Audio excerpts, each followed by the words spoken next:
Most people operate under one logical assumption: if I make more money, I'll become rich. We tell ourselves that hitting a six-figure salary is the finish line, yet the statistics tell a completely different story. Millions of Americans are bringing in $80,000, $120,000, even $200,000 a year, but they still have massive credit card debt, zero savings, and constant financial stress. They are living paycheck to paycheck on a six-figure salary. This diagram illustrates the core problem. Income and wealth are not the same thing. Income is simply what you earn. Wealth is what you keep. And for a lot of high earners, those two numbers are worlds apart. So where does all the money go? Escaping the paycheck-to-paycheck cycle means understanding the specific psychological and economic forces quietly designed to siphon away a high income. Let's look at a hypothetical earner named Jake. 5 years ago, Jake earned $45,000.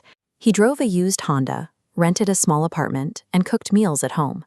Jake gets a promotion, and his salary doubles to $90,000. But instead of banking the difference, his expenses scale up to perfectly consume his new paycheck. A luxury apartment, a new SUV, designer clothes. Instead of buying freedom, they buy a more expensive lifestyle. Then you add the subscription economy: streaming, cloud storage, meal delivery, premium apps. Individually, they seem cheap. Together, they quietly drain thousands of dollars every year.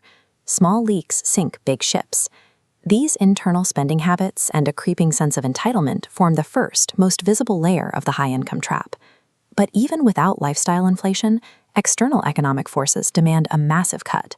The housing market, whether it's rent or a mortgage, plus property taxes, insurance, and maintenance, consumes the lion's share of modern paychecks before any discretionary spending can even happen.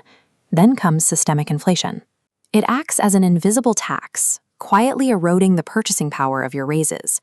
Groceries, healthcare, and insurance all creep up, neutralizing your higher salary. This graph plots a 5% salary raise against a simultaneous 5% rise in the cost of living. Because both lines rise in parallel, the purchasing power bracket connecting them remains completely stagnant.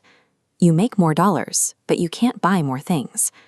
The math guarantees that even a disciplined high earner will feel like they are running on a treadmill just to stand still. To bridge that gap, the modern economy weaponizes credit. Swipe now, pay later. Lifestyles that exceed actual cash flow suddenly feel accessible when they are broken down into payments of $39, $79, or $199 a month. Look at this calendar projecting future months. Every dollar borrowed today is a direct claim on work you haven't even done yet. Stack enough monthly payments together, and your next paycheck already belongs to someone else before payday even arrives.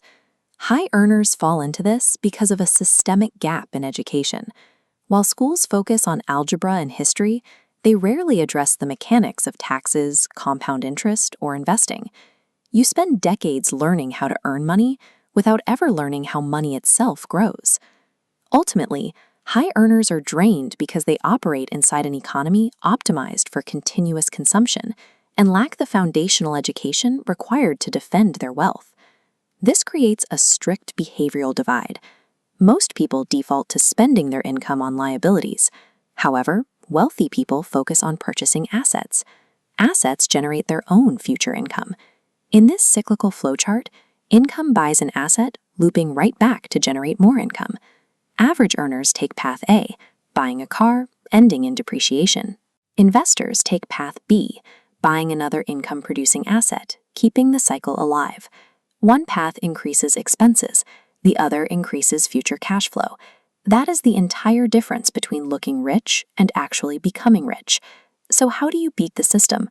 Defensively, keep lifestyle inflation under control, avoid high-interest debt entirely, and build a cash buffer. Offensively, you focus on widening the gap. You increase your income, but you increase your investments at an even faster rate. Constant exposure to credit, inflation, and social pressure to spend makes it exceptionally difficult to keep what you earn. Escaping that cycle requires ignoring what enters your bank account and focusing relentlessly on what stays there. The people who become wealthy aren't always the ones with the biggest paychecks. True wealth happens when your money works while you sleep. If you enjoyed this breakdown, subscribe for more videos explaining the hidden mechanics behind money and investing.